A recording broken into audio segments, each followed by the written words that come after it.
The Assembly will hear an address. L'Assemblée va entendre une allocution de son Excellence Benjamin Netanyahou, Premier ministre de l'État d'Israël. Je prie le protocole de bien vouloir accompagner son Excellence et je l'invite à prendre la parole devant l'Assemblée.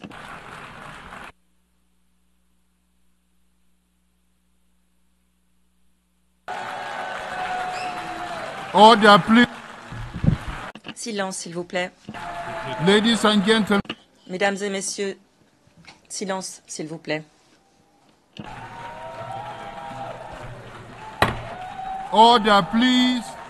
Silence, s'il vous plaît.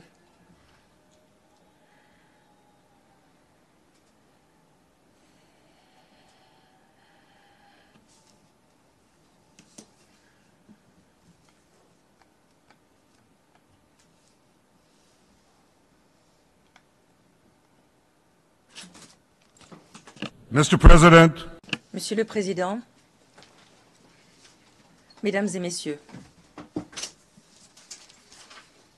je n'avais pas l'intention de venir ici cette année. Mon pays est en guerre, se bat pour sa vie.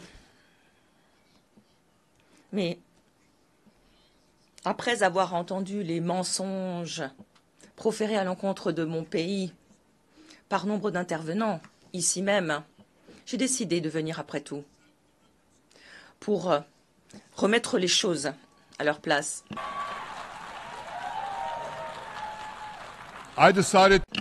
J'ai décidé de venir pour parler au nom de mon peuple, pour parler au nom de mon pays, pour parler au nom de la vérité. Et voilà la vérité. Israël veut la paix. Israël appelle la paix. Israël a déjà fait la paix et refera la paix.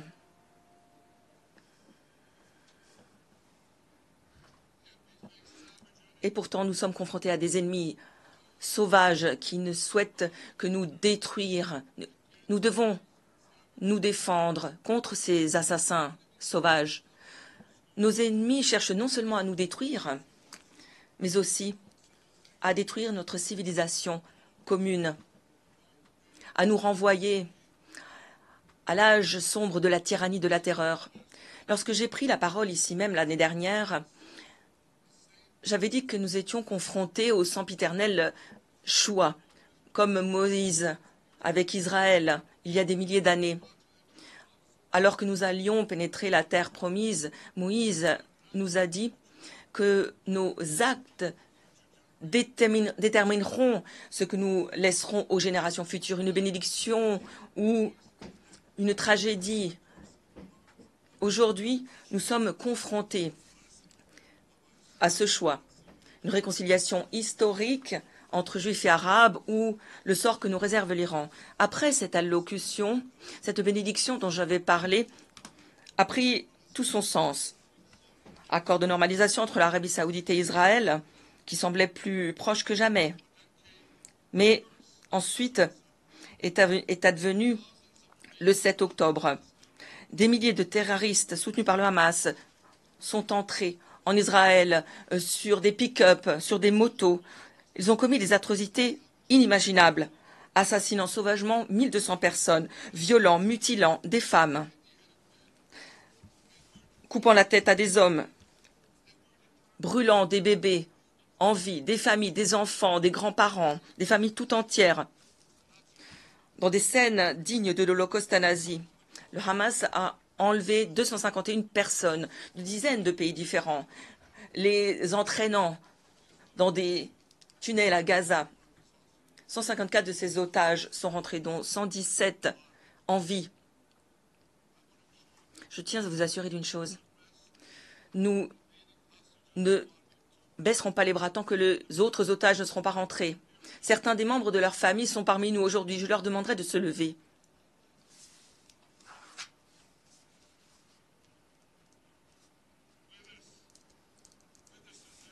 Nous avons Ellie Stevie avec nous,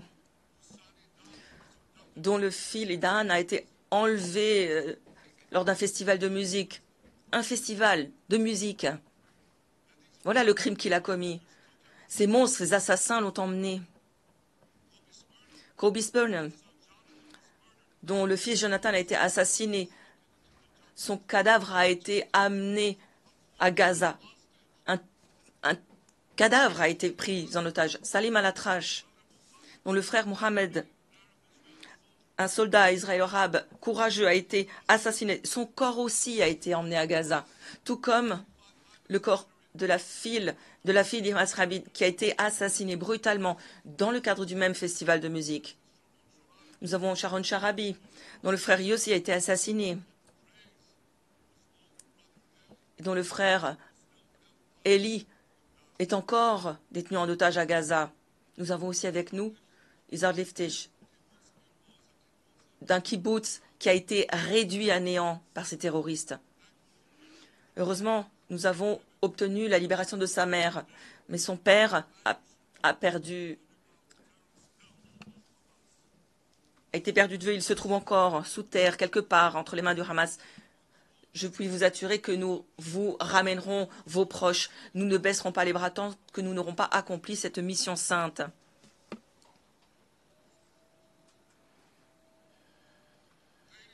Mesdames et messieurs, la malédiction du 7 octobre a débuté lorsque le Hamas a envahi Israël en provenance de Gaza. Mais elle ne s'est pas arrêtée là. Israël a été contraint de se défendre sur davantage de fronts organisés par l'Iran. Le 8 octobre, nous avons été attaqués par le Hezbollah depuis le Liban. Depuis lors, plus de 8000 roquettes ont été tirées vers nos villes, nos villages, nos civils, nos enfants. 2 semaines plus tard, les Houthis soutenus par l'Iran au Yémen lançaient des drones et des missiles vers Israël. La première de ces 250 attaques, la dernière remonta hier à Tel Aviv. Des milices en Irak ont visé Israël à des milliers de reprises au cours de l'année écoulée. Poussés par l'Iran, les terroristes palestiniens en Judée et Samarie ont perpétré des dizaines d'attaques et partout en Israël. Et en avril dernier, pour la première fois, l'Iran a attaqué directement Israël depuis son territoire, tirant 300 drones, missiles de croisière et missiles balistiques. J'ai un message pour ces tyrans de Téhéran. Si vous nous frappez, nous vous frapperons.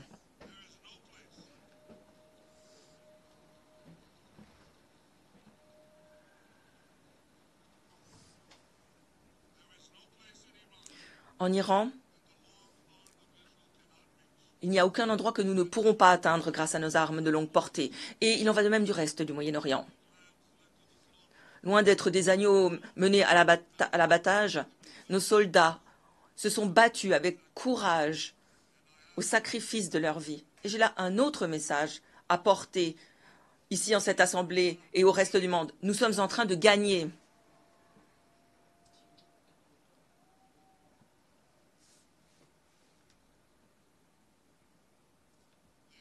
Mesdames et messieurs, alors qu'Israël se défend contre l'Iran sur cette guerre sur bien des fronts, la ligne qui sépare les bénédictions des malédictions ne pourrait être plus claire. Voilà une carte. Je l'ai présentée l'année dernière ici. C'est une carte qui représente la bénédiction Israël et ses partenaires arabes, ce pont entre l'Asie et l'Europe, entre l'océan Indien et la mer Méditerranée. Par ce pont, nous allons faire passer des voies de chemin de fer, des gazoducs énergétiques, des câbles à fibre optique pour apporter une vie meilleure à 2 milliards de personnes. Alors prenez cette autre carte.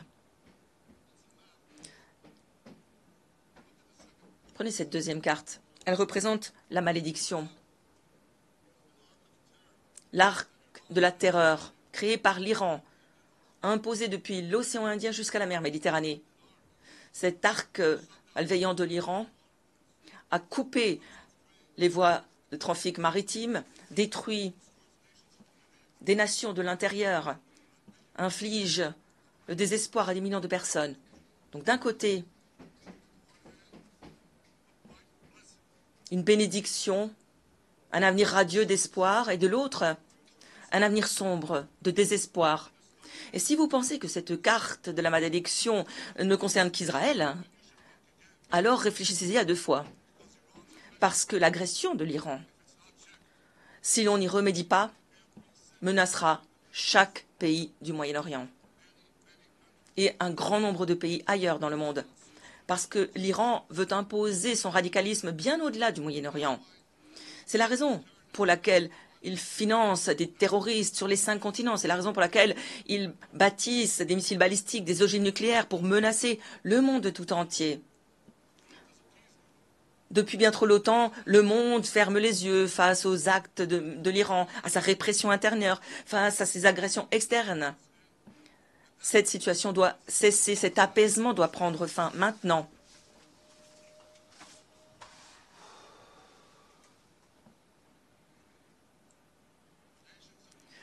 Nations du monde, vous devriez tous soutenir le peuple courageux d'Iran qui veut se libérer de ce régime du mal. Les gouvernements responsables devraient non seulement soutenir Israël dans sa lutte contre l'agression de l'Iran, mais devraient rejoindre les rangs d'Israël, rejoindre Israël pour mettre un terme au programme nucléaire iranien.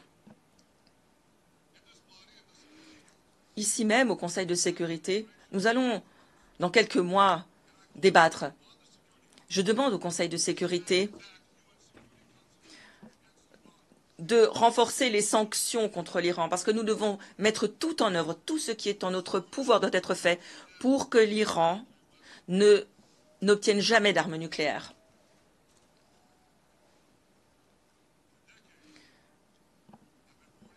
Depuis des décennies, je mets le monde en garde face au programme nucléaire de l'Iran. Or, nos actions ont permis de retarder ce programme d'une décennie, mais il n'a pas pris fin. Nous n'avons fait que le retarder. Il est toujours là. L'Iran essaye aujourd'hui d'utiliser comme arme ce programme nucléaire pour la paix et la sécurité de vos pays.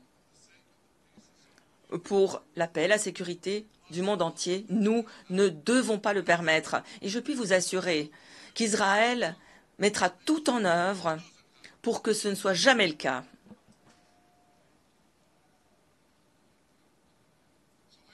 Mesdames et messieurs, la question qui se pose à nous est donc très simple. De ces deux cartes que je vous ai montrées, laquelle façonnera notre avenir? La bénédiction de la paix et de la prospérité pour Israël, nos partenaires arabes et le reste du monde? Ou la malédiction dans laquelle l'Iran, ses agents veulent nous plonger dans le chaos partout? Israël a déjà fait son choix. Nous avons décidé d'opter pour la bénédiction. Nous sommes en train de bâtir un partenariat pour la paix avec nos voisins arabes, tout en luttant contre les forces de la terreur qui menacent cette paix. Depuis près d'une année, les hommes et femmes courageux des forces de défense israéliennes répriment systématiquement l'armée du terreur du Hamas qui dominait Gaza. Le 7 octobre, jour de l'invasion d'Israël, cette armée de la terreur comptait plusieurs milliers de terroristes, avec quelques 15 000 roquettes, 350 000 terratones, un réseau souterrain plus vaste que le métro de New York qu'ils utilisaient pour semer le chaos sous terre et sur terre une année plus tard. Les forces de défense israéliennes ont tué ou capturé plus de la moitié de ces terroristes, détruisant plus de 90% de leur arsenal de roquettes, éliminant des pans importants de ce réseau de tunnels souterrains. Des opérations militaires importantes ont été menées pour cela. Et dans le cadre de ces opérations, nous avons détruit près de la moitié, je me reprends, près de la totalité des bataillons de la terreur du Hamas, 23 sur 24. Pour parachever cette victoire, aujourd'hui, nous mettons l'accent sur les capacités de combat qui restent au Hamas. Nous tuons les commandants restants, détruisons les infrastructures terroristes encore en place. Et tout cela, je le répète, en gardant à l'esprit notre mission sacrée, ramener les otages à la maison. Nous ne cesserons pas tant que cette mission ne sera pas accomplie. Mesdames et messieurs, même avec le Hamas, dont les capacités militaires ont été considérablement réduites, les terroristes continuent d'exercer un certain pouvoir au Gaza, en volant la nourriture que nous avons permis d'acheminer à Gaza. Le Hamas vole ses denrées alimentaires, fait flamber les prix, se remplit les poches grâce à l'argent pris à sa population par extorsion. Ils volent cette nourriture, puis la revendent à des prix exorbitants. Voilà comment ils se maintiennent au pouvoir. Cela aussi doit prendre fin, et nous nous y efforçons. La raison est simple.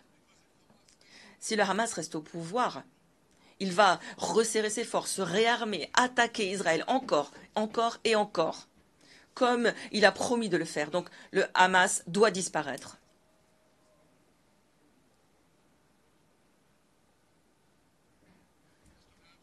Imaginez un instant. Pour ceux qui disent le Hamas doit rester, il doit faire partie du Gaza après la guerre. Imaginez cela. Imaginez si, après la Seconde Guerre mondiale, on avait permis aux nazis, vaincus en 1945, de rebâtir l'Allemagne. C'est inconcevable, c'est ridicule. Ça ne s'est pas passé à l'époque, ça ne va pas se passer maintenant.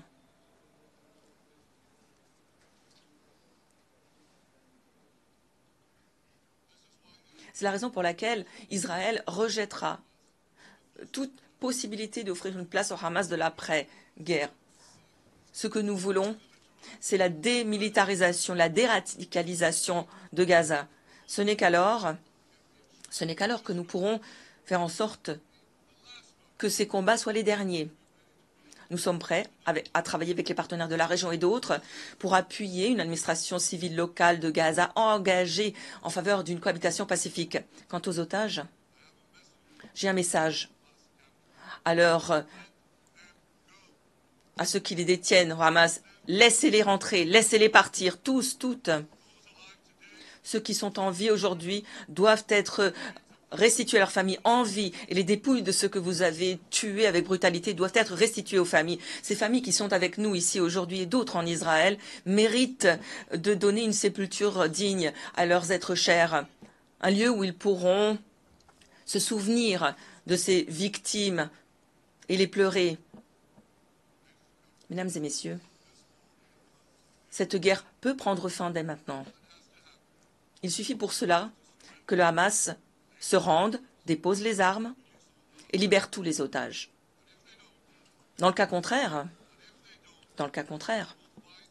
nous poursuivrons la lutte jusqu'à la victoire, une victoire intégrale. Nous n'avons pas d'alternative.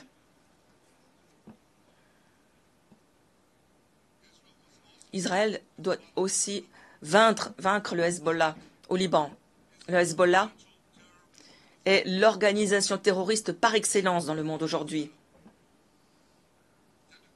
Le Hezbollah a des tentacules sur tous les continents. Il a assassiné plus d'Américains et plus de Français que tout autre groupe hormis celui de Ben Laden. Il a assassiné des citoyens de nombre de pays représentés dans cette salle. Et il a attaqué Israël de manière perverse depuis 20 ans et au cours de l'année écoulée, sans aucune provocation. Au lendemain du massacre du Hamas, du 7 octobre, le Hezbollah a commencé à attaquer Israël, contraignant plus de 60 000 Israéliens à quitter leur maison, devenant réfugiés sur leur propre terre. Le Hezbollah a transformé des villes dynamiques du nord d'Israël en des villes fantômes. Donc j'aimerais vous demander d'y réfléchir. Imaginez si l'on prenait les États-Unis, si les terroristes transformaient El Paso à San Diego en une ville fantôme. Posez-vous la question. Combien de temps faudrait-il au gouvernement américain pour réagir? Combien de temps tolérerait-il la situation? Une semaine? Une journée? Un mois? Je doute qu'il ne le tolérerait ne serait-ce qu'une journée. Et pourtant, Israël tolère l'intolérable depuis près d'une année. Eh bien, je suis ici pour vous dire, il suffit.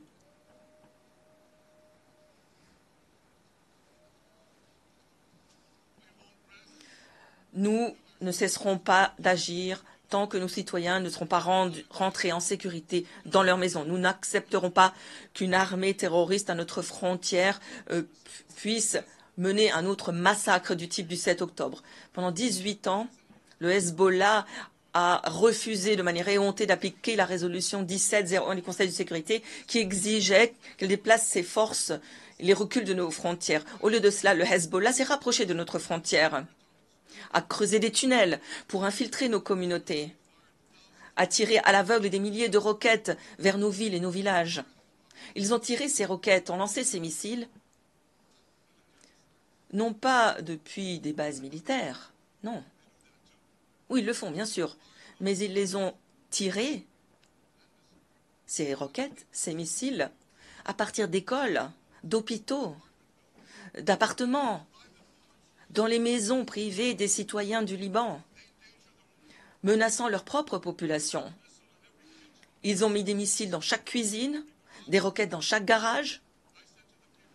Je dis au peuple du Liban cette semaine, sortez de ce piège de la mort dans lequel vous a mis le Hezbollah. Ne nous laissez pas plonger dans l'abysse. Nous ne sommes pas en guerre avec vous, nous sommes en guerre avec le Hezbollah qui a pris votre pays en otage et menace de détruire le mien. Tant que le Hezbollah choisira le chemin de la guerre, Israël n'aura d'autre choix. Et Israël a pleinement le droit de se débarrasser de cette menace pour permettre à ses citoyens de rentrer chez eux en toute sécurité. Et c'est exactement ce que nous faisons.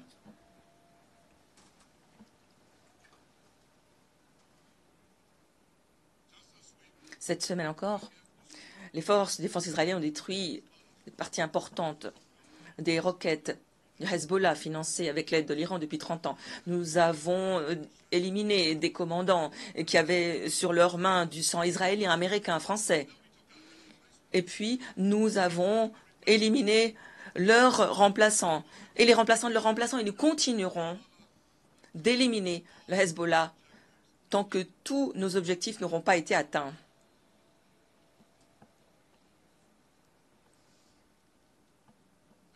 Mesdames et messieurs, nous nous sommes engagés à balayer cette malédiction du terrorisme qui menace toute société civilisée. Mais pour réaliser la bénédiction d'un nouveau Moyen-Orient, nous devons poursuivre sur le chemin que nous avons tracé avec les accords d'Abraham il y a 4 ans. Ce qui signifie avant tout parvenir à un accord de paix historique entre Israël et l'Arabie saoudite.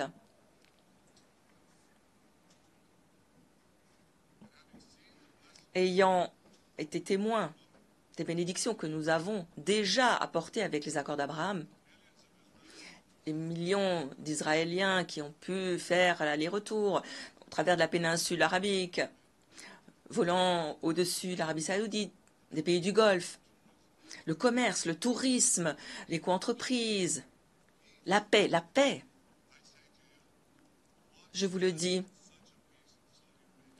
cette paix avec l'Arabie saoudite serait source de bénédictions remarquables. Elle doperait la sécurité et l'économie de nos deux pays. Elle doperait le tourisme, le commerce dans toute la région. Elle contribuerait à transformer le Moyen-Orient, à en faire un nouveau pôle d'activité. Nos pays pourraient coopérer dans le domaine de l'énergie, de l'eau, de l'agriculture, de l'intelligence artificielle et dans bien d'autres domaines. Une telle paix, j'en suis certain, serait un moment charnière pour l'histoire. Elle permettrait de faire advenir une réconciliation historique entre le monde arabe et Israël, entre l'islam et le judaïsme, entre la Mecque et Jérusalem. Si Israël s'est engagé à faire cette paix, l'Iran et ses terroristes se sont engagés à nous mettre des bâtons dans les roues. C'est la raison pour laquelle le meilleur moyen de contrer le dessein délétère de l'Iran est de faire cette paix. Une paix qui serait le socle d'une alliance type Abraham plus vaste encore qui engloberait les partenaires de paix arabes, l'Arabie saoudite, les États-Unis et tous ceux qui choisissent la bénédiction de la paix. Elle permettrait de faire avancer la sécurité et la prospérité partout au Moyen-Orient, d'offrir au reste du monde aussi bien des avantages avec l'appui et sous la houlette des États-Unis. Je pense que cette vision peut se concrétiser et bien plus tôt que l'on le pense. En tant que Premier ministre d'Israël, je ferai tout ce qui est en mon pouvoir pour que cet objectif soit atteint. Il s'agit d'une opportunité que nous ne devons pas laisser passer.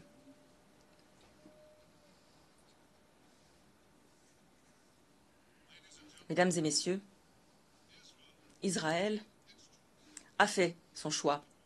Nous voulons aller de l'avant vers une ère radieuse de paix et de prospérité. L'Iran et ses agents ont fait leur propre choix. Ils veulent revenir à l'ère de la terreur, de la guerre, à l'ère des ténèbres. J'ai maintenant une question à vous poser. Je vous adresse cette question à vous. Quel est le choix que vous allez faire? Est-ce que vos nations seront aux côtés d'Israël, du côté de la démocratie et de la paix? Ou allez-vous être du côté de l'Iran, une dictature brutale qui assujettit son propre peuple, exporte le terrorisme partout dans le monde? Dans le cadre de cette bataille entre le bien et le mal, nous ne devons pas nous leurrer. Lorsque vous êtes aux côtés d'Israël, vous êtes du côté de vos valeurs. Vous défendez vos propres intérêts. Oui, nous nous défendons, mais nous défendons aussi vos pays contre un ennemi commun qui, au travers de la violence du terrorisme, veut détruire notre mode de vie. Donc nous ne devrions pas nous y tromper. Malheureusement, d'aucuns se trompent. Dans bien des pays. Et dans cette assemblée même, comme je viens de l'entendre, le bien est présenté comme le mal est présenté comme le bien. Nous constatons une légère confusion lorsque l'Israël est accusé à tort de génocide alors que nous faisons que nous défendre contre des ennemis qui essaient de commettre un génocide à l'encontre de notre peuple. Nous le voyons aussi lorsque Israël est accusé de manière absurde par le procureur de la CPI d'affamer délibérément les Palestiniens à Gaza. Quelle absurdité! Nous avons contribué à acheminer 700 000 tonnes de denrées alimentaires à Gaza. Plus de 3 000 calories par jour pour chaque femme, homme et enfant de Gaza. Nous constatons aussi une confusion lorsque on accuse à tort Israël de cibler délibérément les civils. Nous ne voulons qu'aucun civil innocent mort. C'est toujours une tragédie. C'est la raison pour laquelle nous faisons tout pour minimiser les victimes civiles. Même lorsque nos ennemis les utilisent comme boucliers humains, aucune armée n'a fait ce qu'Israël fait. Afin de réduire au minimum les victimes civiles, nous envoyons des messages, des textos, nous appelons pour faire en sorte que les civils palestiniens se mettent à l'abri. Nous mettons tout en œuvre pour atteindre cet objectif. Nous constatons une autre confusion importante lorsque les autoproclamés progressistes manifestent contre la démocratie israélienne. Est-ce qu'ils ne se rendent pas compte qu'ils appuient ici les terroristes de Téhéran, de Gaza, ceux qui assassinent des femmes, des manifestants, des femmes parce qu'elles ne se couvrent pas les cheveux? Selon les services de renseignement américains, l'Iran alimente, finance bien des manifestants, peut-être certains d'ailleurs, qui se trouvent en dehors même de ce bâtiment alors que je vous parle. Mesdames et messieurs, le roi Salomon, qui a régné sur notre capitale, Israël, il y a 3000 ans, avait dit une chose. Vous l'aurez déjà entendu, il avait dit « Rien de nouveau sous le soleil ». Eh bien, à l'ère des voyages dans l'espace, de la physique quantique, de l'intelligence artificielle, d'aucuns feraient valoir que l'on pourrait s'interroger sur cette affirmation. Mais il est une chose qui est indéniable, rien de nouveau aux Nations Unies.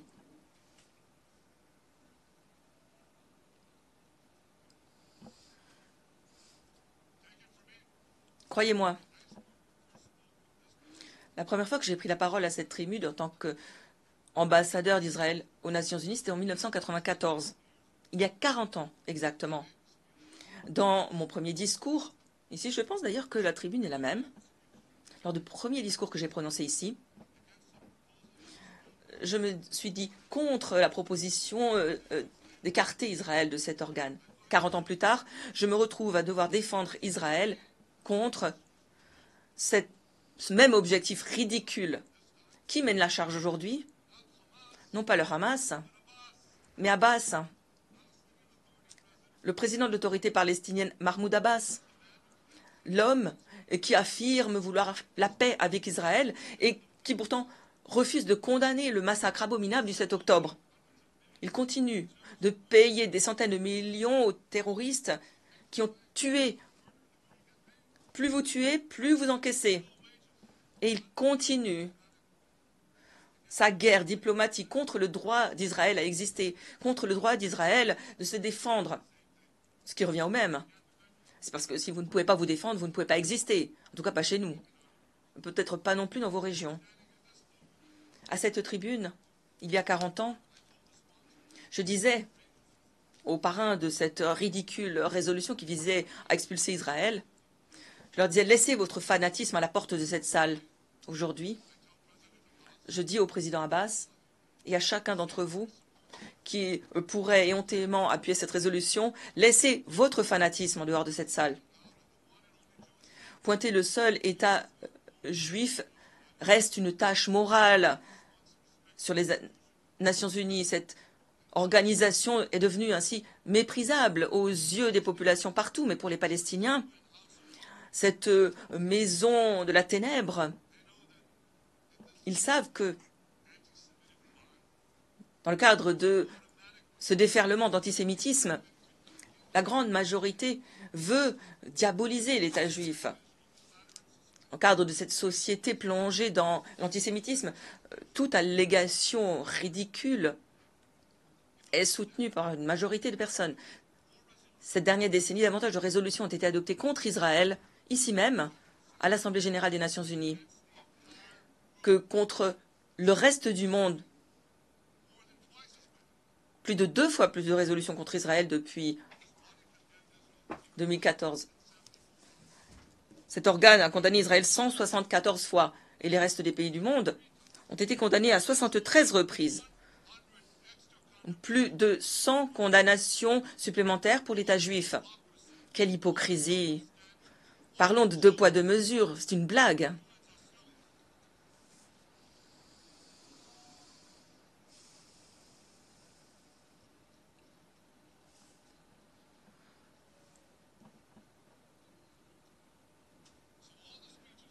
Tous les discours que vous avez entendus aujourd'hui, toute cette hostilité à destination d'Israël cette année, ça ne concerne pas Gaza, ça concerne Israël. Ça a toujours été Israël le problème. L'existence même d'Israël. Et je vous le dis, tant que l'État juif ne sera pas traité comme les autres nations, tant que cette volée d'antisémitisme ne cessera pas, l'ONU sera considérée par les justes partout que ni plus ni moins que comme une farce. Étant donné l'antisémitisme qui règne à l'ONU, personne ne devrait être surpris de savoir que le procureur de la CPI, une des institutions des Nations Unies, envisage de délivrer un mandat d'arrêt à mon encontre et contre le ministre de la Défense d'Israël, dirigeant démocratiquement élu de l'État démocratique d'Israël. Le procureur de la CPI s'est hâté à se prononcer, refusant de traiter Israël comme d'autres démocraties sont traitées, en toute indépendance. Comment l'expliquer si ce n'est pas du fait de l'antisémitisme qui règne, mesdames et messieurs? Les réels criminels de guerre ne se trouvent pas en Israël, ils se trouvent en Iran, à Gaza, en Syrie, au Liban, au Yémen. Ceux d'entre vous qui êtes aux côtés de ces criminels de guerre, ceux d'entre vous qui êtes aux côtés du mal contre le bien, aux côtés de la malédiction contre la bénédiction, vous devriez avoir honte.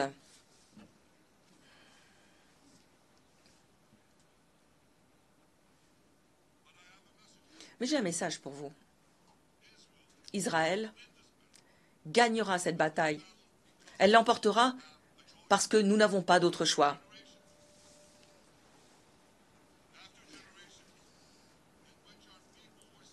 Après des générations en lesquelles nous avons été massacrés sans que personne ne lève le petit doigt pour nous défendre, nous avons à présent un État, une armée courageuse, une armée d'un courage incomparable, et nous nous défendons. Comme dans la Bible, le livre de Samuel le dit, l'éternité d'Israël ne faiblira pas.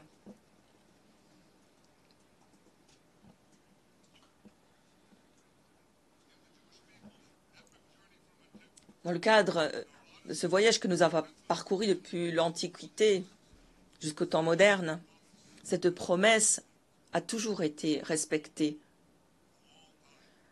Elle restera vérité jusqu'à la fin des temps. Pour reprendre un grand poète, Israël ne disparaîtra pas tranquillement dans les ténèbres. Nous n'aurons jamais besoin de nous lever contre la disparition de la lumière parce que la torche d'Israël brillera toujours. Au peuple d'Israël et aux soldats d'Israël, je dis soyez forts, soyez courageux. כי אדוני אלוהיך הוא ההולך עמך, לא ירפך ולא יעזבך. עם ישראל חי, the people of Israel live now. Le peuple d'Israël vit aujourd'hui, demain et vivra à jamais. Merci.